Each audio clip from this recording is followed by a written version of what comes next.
The DOJ is biting back at one of the Trump administration's most public judicial adversaries. This week, the department filed a complaint against Judge James Boasberg, the judge who ruled against Trump's El Salvador deportation plans back in March. Attorney General Pam Bondi wrote on social media that she directed the complaint be filed for, quote, making improper public comments about President Trump and his administration, and said that his comments had undermined the integrity of the judiciary. That complaint stems from comments that Boasberg reportedly made to Chief Justice John Roberts before he ruled against Trump's deportation plans with the Alien Enemies Act, saying that the administration would trigger a constitutional crisis by disregarding federal court rulings. Now, the complaint is just the latest move by the administration against Boasberg. In the past, Trump and his administration officials have both called for Boasberg's impeachment, something that prompted a rare rebuke from Chief Justice John Roberts. And in an op-ed, Democracy Defenders Fund Andrew Warren wrote that the complaint is likely to have a chilling effect on judicial independence, regardless of where it goes. Warren writes, quote, this complaint puts a target on the backs of judges who speak out against executive overreach or comment on other broad legal issues that could be perceived as contrary to administration policy.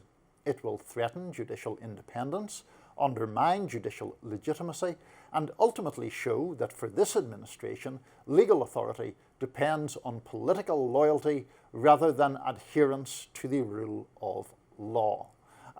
So after our nice philosophical discussion in the previous segment, I suspect we will be in more direct disagreement here. I think that this is an attempt to intimidate Boasberg or to harass him in some way. I don't find what he said improper at all. It seems to me that they're going after him for making a prediction that subsequently turned out to be true. The very case over which Boasberg is presiding involved him making a judgment or a requirement for some of these flights to El Salvador to be turned around and returned to the United States, and that did not happen. So I see it as the targeting or attempted tarring of a judge who hasn't ruled in ways that the Trump administration likes. Yeah, I completely disagree with you. I think the problem here is not that he made a prediction that turned out to be true, which I disagree with that part too. We'll get into that. But let's just start with the allegation here, which is that he was allegedly not just making a prediction, but basically tarnishing the reputation of a litigant who was in front of both Boasberg's court and Supreme Court Chief Justice John Roberts. That is unethical. As a judge, you are not allowed to speak about litigants in a manner that suggests that someone should rule a certain way or suggests any kind of pressure whatsoever. You really shouldn't even be talking about the cases outside of the courtroom. So if that's really what happened, that is completely improper. It's not his place to say whether or not he thinks that the Trump administration is or is not going to comply with an order. It's his job to look at the statutes, to look at the law, and make a ruling on whether the execution of that law was done properly or not. Not to say, well, if I rule this way, then the Trump administration is just going to ignore me anyway. That's not his role. So, first of all, the account of what he said is emanating from a memo or report that was published by the Federalist Society. There's no recording, as far as I'm aware, of it. So we'll see if exactly what the context was. Yeah, I think it was it the Federalist Society or the Federalist? Oh, was it the Federalist? I think it was. Sorry, I think it was Margot Cleveland at the Federalist. Yeah. You're quite correct. Sorry, I misspoke there. But the fact of the matter is that when he was having this apparent conversation or whatever it was with John Roberts, there was ample grounds to believe from Trump's previous remarks about various judges, dating all the way back to the 2016 campaign, when he contended that a judge of Mexican-American heritage should not be eligible to adjudicate one of his cases because he was, quote, a Mexican, all the way through to Juan Marchon. Trump has consistently attacked judges and suggested that there is some reason why judges are not validly or fairly weighing cases in which he is involved. So it is entirely plausible and not improper at all for Boasberg to raise that history and to raise the prospect of those things happening, and what he predicted has in fact happened, in my view, though you disagree. Yeah, I do. And it is unethical for a judge to, again, complain about a litigant's alleged future disregard for a court order. I mean, if he were saying that in the past he had done this, he's talking about public comments that the president made and analyzing those as effectively a politician, not a judge. But the litigant is the President of the United States, who Yeah. is on record as president and as a political figure attacking judges. So I don't see why it is inappropriate to note things that are in the public record. Because he didn't just say that Trump was saying mean things about judges. He said that he believed that the Trump administration was actually going to defy the order, and so that they needed to basically stop him from doing that. Again, that's not a judge's role, and he's basically poisoning the well with the Supreme Court by even saying that to the Chief Justice.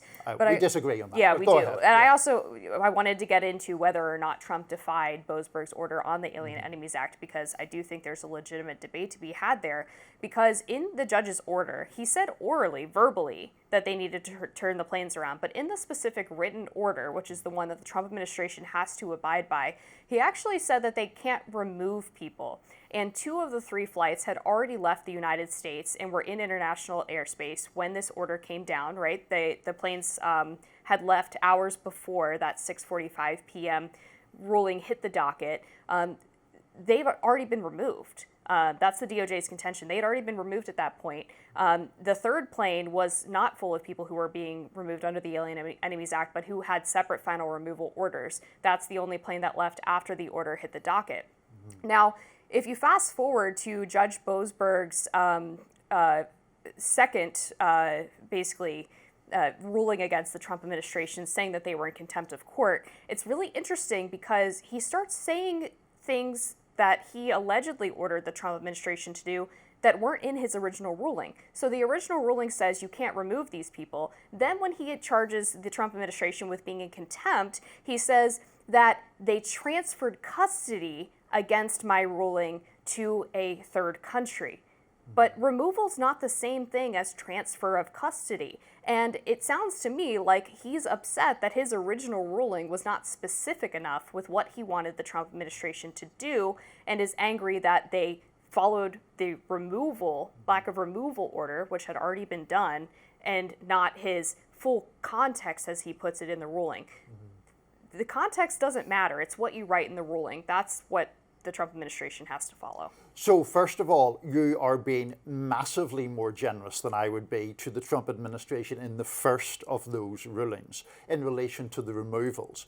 Because though you can make a lawyerly case, as you have just done, about what constitutes removal and what airspace they were in at the time, the fact of the matter is that those flights plainly could have been turned around had the Trump administration wished to do so.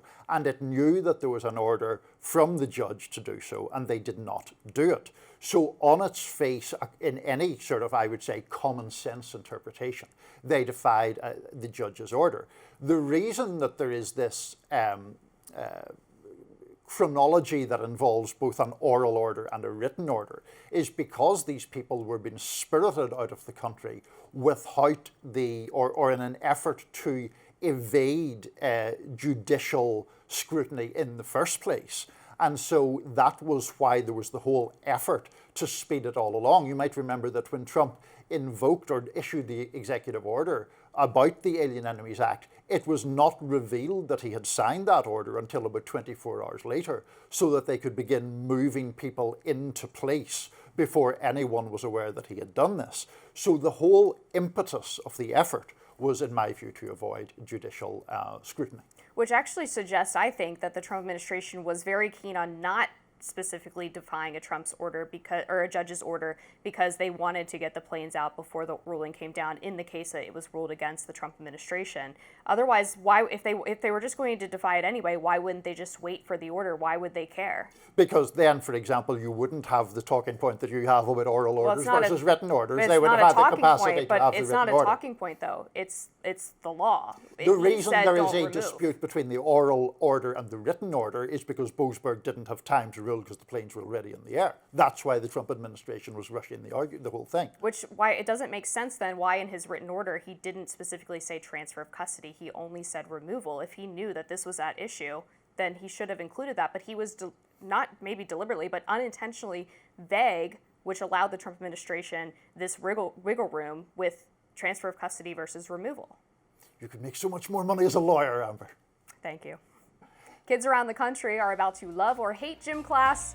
A long-time test is about to return to phys ed. We'll talk about it after the break.